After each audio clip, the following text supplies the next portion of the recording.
Expect the best used car deals guaranteed. Visit arnoldclark.com.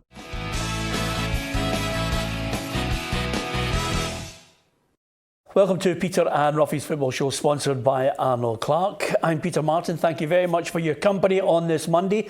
And in the studio, we have Alan Ruff, Hugh MacDonald of the Daily Mail and Barry Ferguson.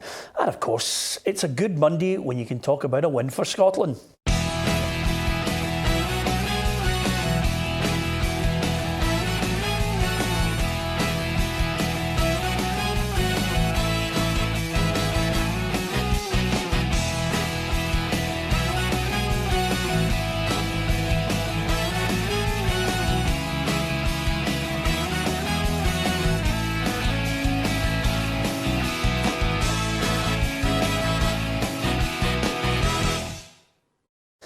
Yes, a win's a win for all that. Scotland defeating San Marino. OK, they're not the giants of world football, but it was a 6-0 win, and our reporter Gabriel Antoniazzi braved all the elements to bring us the details.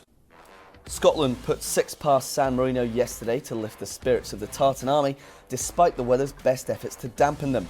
John McGinn starred again and scored a first-half hat-trick, the first for Scotland since Laurie Riley in 1952. The Aston Villa man is becoming a cornerstone of Steve Clarke's team, and his manager was singing his praises. Yeah, he's a goal scorer. He's shown that in the English Premier League. If you can score goals at that level, you can score goals at any level. They found a really good way of playing John at Aston Villa, where he's always up supporting the striker and getting on the edge or getting on the end of second balls in and around the edge of the box. And you see tonight, he's got an eye for the goal. I'm delighted for him. In the second half, there were first goals for new number 9 Lawrence Shankland and debutant Stuart Finlay, who called it the proudest moment of his career. Stuart Armstrong added a perfect free kick after joining from the bench, and the smiles were back on most people's faces at full time. The 4 heavy losses to Russia and Belgium clearly cut deep into this team's belief, but Clarke thinks yesterday could be the turning point. Well, hopefully it repairs a little bit of the fragility that was in the squad after the 4 games against top opposition, and we lost all 4 games. It was a difficult run of fixtures. I knew that when I took the job, and it's nice to come out and get a game like this at home where everyone can be feeling. I see some smiles in the dressing room after the game. The second win and first clean sheet for Clarke. It was a step in the right direction, but sterner tests await in the future. Yep, smiles in the dressing room. What should we take from this, Alan Ruff? I think individual performances, particularly the 2 new boys getting goals, will be a memory for them forever. Obviously Finlay and Shankland, obviously getting 3 goals in every international will always be something to remember by. I thought the second half turned into a bit of a farce with the rain and everything. That's nothing to take away, but it's a win. But we'll be judged in the next 2 games, because these are the important ones. If we were to get 2 wins in these games, everybody will be really looking forward to the playoffs. Yeah, I think that's got to be the key to this. Obviously, Steve Clarke mentioned that he wanted 12 points from the remaining 4 games. We were low as you could get after Russia, Barry. But what does he need to find going into these 2 games? I mean, everybody's talking about just finding 1 or 2 players. What does he need to get right so that we're ready for March? Well, first and foremost, it was a good victory. I know it was against a poor team, but the main thing is that the boys went out and got that win. Scoring 6 goals going to give them confidence. Look, I look at the team, I think in midfield we're strong. I think there's a lot of good players. Still, the positions that we need to strengthen and make sure we're really strong is obviously at the centre-back area. I thought the 2 boys done fine last night, but they didn't get any pressure put on them, and obviously Shankland up top, I thought he worked away really well, got the goal, but you can't really tell. Not being disrespectful to San Marino, but they're no any great shakes. So that's certainly the areas I think we need to go and make sure we get right. But hopefully the guys take confidence going into the double header against Cyprus and Kazakhstan in November. Yeah, Hugh, I still look at it and I still think to myself, if Steve Clarke can work with them over the next couple of games and say, right, this is going to be the back 4. This is what you have to do, and you have to do it to the absolute top of your game. We might have a chance of somehow getting to this tournament. Well, it looks about the route ultimately we can forget about we can't forget about Kazakhstan and Cyprus in terms of results and performances, of course, but in terms of our progression to the finals, of course, that route's been killed off. So it's probably Bulgaria and the winners of Norway, Serbia, which is a tough couple of games. But we've always got to remember that it's 180 minutes. You know, if Steve gets, I mean, what Clark is very good at, if you talk to all the players, is setting up teams. And if he can get time with the players, decide his formation, where he wants to play, how he wants to play, and gets a bit of luck, particularly up top, because that's where games are won. Well, it's still open, Peter. I think last night was a great result because it was a downer before it. And anything, see if you'd have been sitting there, maybe see that after 30 minutes and it had been raining and Scotland had been nothing each, and see we'd been sitting this morning talking about horrors, a nothing each draw, or even a 1-0 win. They blew all that away last night, so good on them. Yeah, and again, when you look at the table, Ruffy, OK, it's not great reading for us, but all he has to say now is, listen, 2 winnable games, to be perfectly honest with you. Let's try and keep a clean sheet. I think that'll be his key message. You know, goals, who knows? We could have a situation where Shankland gets another couple of games, maybe a goal or 2, and then maybe by March, Lee Griffiths has somehow got himself on an even keel. Yeah, I agree with you. I think more of a settled look to the team. More of the stop taking people out and putting people in. Let's get, if it's the 4 in midfield or the 5 in midfield, get the 5 in for the 2 games. If you can't be a back 4, get most of the back 4 in.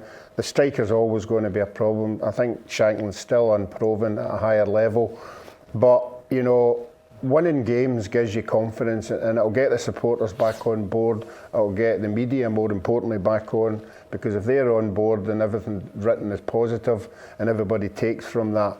The only worry I get, and you talked, after I watched the game, I was watching all the European qualifiers. See the Norways and the Denmarks and the Switzerlands, they're way ahead of us.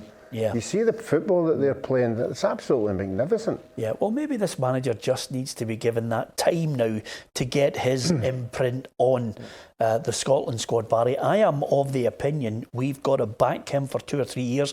And I hate to say this, but if I was Steve Clark and I know what he's like, he'll be just saying, I don't care about the white noise of the media. Who cares? Just stick to this game plan. This is the structure. Go for it. Yeah, I'm with you. I think we've got to give this manager time. I think he's the right guy at the right time for Scotland. You just need to look at the job he done at Kilmarnock. I think he'll make us solid. There's no doubt. You've seen his Kilmarnock team. They were really hard to beat. And I think if we give him time, give him a good 2, 3, 4 years, I think you'll see the benefits of that. Yeah, Mikey Devlin has earned £25,000 for Hamilton Accies. What a nice little cheque with that camp for Scotland. It's great, and the amazing thing is, guys are really getting opportunities at the moment. People are going out. I mean, there was a tweet today that somebody was saying that the 2 of the Morton team that got beat 10-2 by Hamilton Accies 5 years ago have earned Scotland caps. I mean, that's the kind of opportunities that are out there for guys. I mean, it's not quite at the Bertie Votes days, Hugh, because there was a period where I actually thought I might get a cap here. You know, it was getting close. There's a period where I wrote that it was a scandal, getting a cap. I mean, they were handing them out like sweeties. Then, Ruffy got 50 on. And you'd think during that time, Ruffy Barry'd have got the 3 that would have got him to 50 caps. The only reason he never got a cap was they couldn't find enough runners to play with. I'll back you in that one. The only guy that played football the way that marathon runner Kipchoge did, standing in the middle with 5 running the far wasn't it? By the way, I tell you, some things in sport, Hugh, you get you emotional. I actually started the day praying for 2 Scotland national wins, one for the rugby and one for Scotland at the end of the day. And you know, it was nearly. I might as well ask the Daily Mail man, since very few journalists apparently can talk about lots of sports. Hugh, I can talk about anything.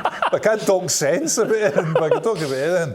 The rugby was. I think one of the things that we talk about Scottish press and football were really hard, as Barry knows. You know, it's a hard press. I think rugby's got a much easier, much more relaxed with it.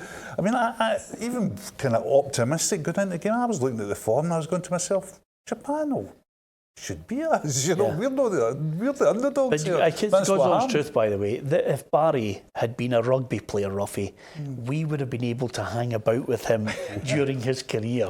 I mean, I kid you not. You're absolutely right. We are a group of vultures, you know, there's no quarter given. If they've lost to Japan, we would have been slaughtering them. Can you imagine the football press in with the rugby? But we'd have been able to hang about with Barry. Whereas when he was at his peak, you know, you could only maybe text him once every 5 months. Yeah. It's just the way they're brought up. It's just the way it is, you know. They lose a massive game and all you hear is shocking. Shocking. Terrible. Let's have another beer. It'll be fine. This is spoken by a man who couldn't get off a plane after the World Cup. Yeah. Yes, absolutely. Yeah, that's when you know you're right behind the 8 ball, as Ruffy was smuggled back into the country for the debacle of 4 points in a group stage. Yes, ask your dad about it. Scotland were in a group stage of a major finals and we were slaughtering Ruffy for 4 points, and we were slaughtering Ruffy and they'd beaten the eventual World Cup finalists. Great days. Let's before we switch to domestic issues, let's have a look at this week's quiz.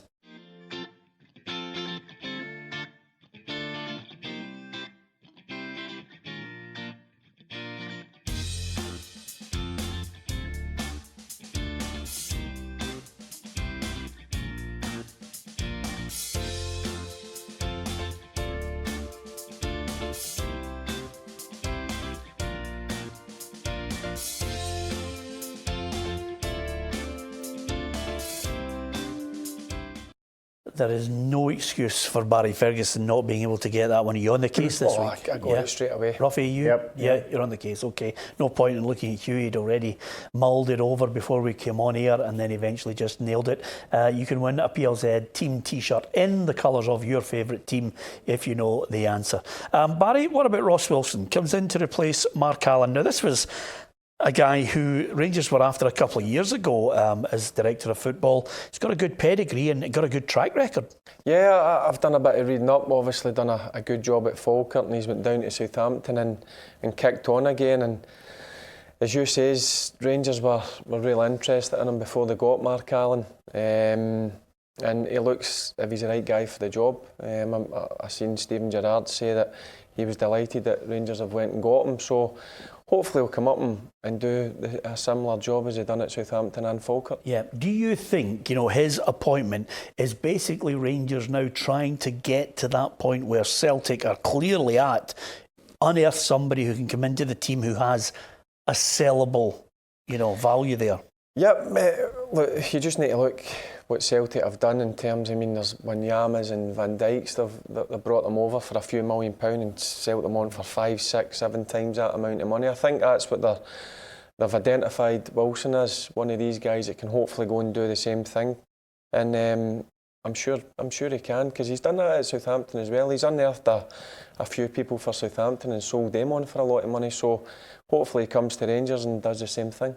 That's the key. I mean, I know a lot of fans, Celtic and Rangers, will be thinking, oh, listen, it's hard to take Hugh in the current economic situation. They want to see European finals, but right now everybody's got to try and balance the books. Exactly, and see, the thing is that every fan says, oh, we buy into that, they buy into it till the player gets bought out. You know, they'll buy into it, oh, we just get Dembele for a while and you sell them on, or etc, etc. Once Dembele goes, you hear the explosions, but the interesting thing about Ross Wilson, I think, is that he's obviously Stephen Gerrard's man. You know, I think the departure of Mark Allen was kind of sudden, but I think Stephen Gerrard had looked at this guy and said, "This is the guy I want." And I think that dynamic is really hugely important in a team, because without a doubt, in the playing side of football, Gerrard's the main man at Rangers. He's the main man. So if he can find somebody that he can really work with together, it should work out. I think it lets him focus on the team only, and if he's let Ross Wilson go and identify the players, I think it's a good way of working nowadays, and I think you see a lot of clubs doing that. Yeah, only time will tell if he's able to unearth a few good players for Rangers that can contribute first and foremost and then move on for a profit. Just switching our attention, just out of curiosity, and I must get your feelings on this, there's a wee bit of you wish you were there. I watched the Liverpool Rangers Legends game. There was a few people strutting their stuff. Boydie made a back end of a penalty, but I'll need to remind him of that. I think I gave him the boots back too quickly, to be honest with you. But did you have a wee sense of, that would have been great? Yeah, look, I would have loved to have played, but listen, I've got a job to do at Celtic Hearts and made a game, so there was no way that I could have played. But listen, when you see the players that were not just playing for Rangers, but playing for Liverpool as well, it would have been a great occasion to play in. But listen, as I said, Celtic comes first. Yeah, absolutely. Nice to see Stephen Gerrard's boy scoring a goal at the Rangers end as well, on the Copeland Road end, and big cheer from the fans. It was a good one of those good days, Ruff. I like to see old legends appear. Yeah, and the old legends look still fit to play. You know, that's a big difference. And before, if you get legends, it's usually walking pace. This was a proper game. You know, where obviously the professionals want to win the game as well. There was no sympathy on either side. Yeah, if it's any consolation, Ruffy, I think I played against Kenny Dalglish when he was 49, and he maybe put on a couple of pounds, Hugh. Didn't get anywhere near him. 49 years of age, he was unbelievable. I played against Danny McGrain in fives and he tackled me, and I'm still shaking to this day. I still feel every now and again the knee twitches and I think, what happened there? Yeah. And it's the reverberations for a Danny McGrain tackle. Yeah, and with that in mind, brilliant move, just nicely onto. Honestly, it's almost as if you've read the script here. Celtic fans hoping to go to Rome to see them against Lazio. Now, Lazio, like Celtic, I've got fans who've got themselves in trouble, not to the same extent, I may add, as Lazio. Their fans accused of fascist salutes during the Rennes match. So, there could be areas of that ground closed down. Now, you're talking about 9,000 Celtic fans have already snapped up tickets, Ruffy. This is a clear worry for them. They're hoping that they're going to be allowed into a section with no problems whatsoever. Yeah, it's a dangerous one. We've already seen Rangers advising their fans to stay away from the away games if there's any trouble. I don't think Celtic are too far away for getting a really hefty ban. And it's up to the supporters to be responsible on behalf of the club, because they're not far away from something happening in the home game. It's a good point, Hugh. Lazio's one area. Obviously, Celtic fans want to go there, but Lazio are behind the 8 ball as far as UEFA is concerned. But Celtic now, I think it's something like 17 times, they've been under the microscope with UEFA. Fines have been handed out. They're skating on thin ice. Absolutely, but it gets to the stage where it's really... You wonder when the fans are really going to get the message. It's not a matter of choice or an argument or a debate. UEFA simply say you can't have pyro. That's it. There's no kind of grey area. And if you can't have pyro, you don't have pyro. You just can't just come on and completely break the rules all the time, because something's going to give. Yeah, for the benefit of some of our younger and older viewers, pyrotechnics, Hugh's still with it with the kids. He's I'm a fireworks man. Yeah, well, exactly. Hugh's just editing everything down now. You can't have fireworks. I'm with you. Just out of curiosity, Ruffy, I looked at the last story just to get your thoughts on it. I just wonder about James Maddison. Pulls out of the England squad sick, and then he's pictured in a casino.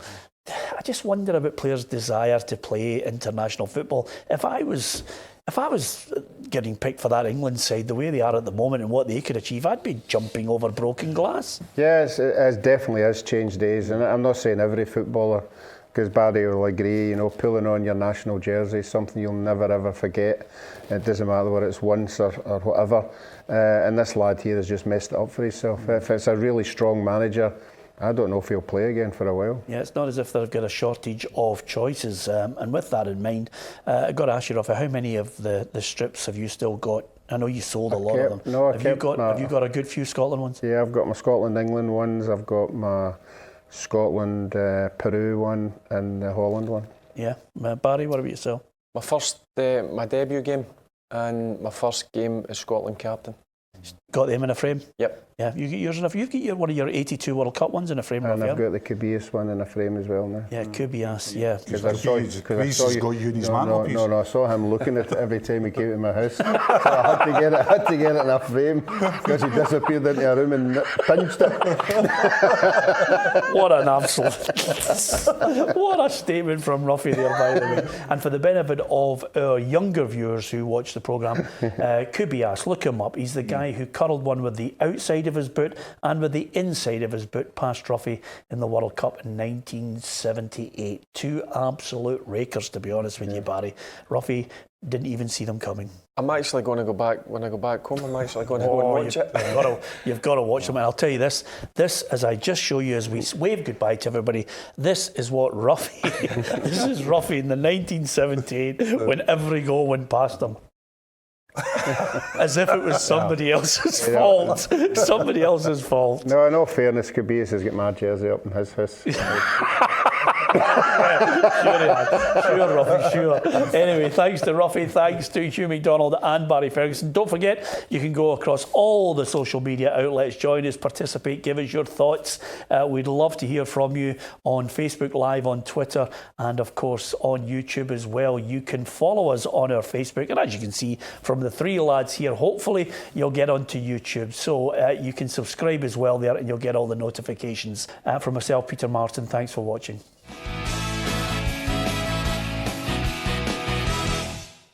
Expect the best used car deals guaranteed. Visit arnoldclark.com.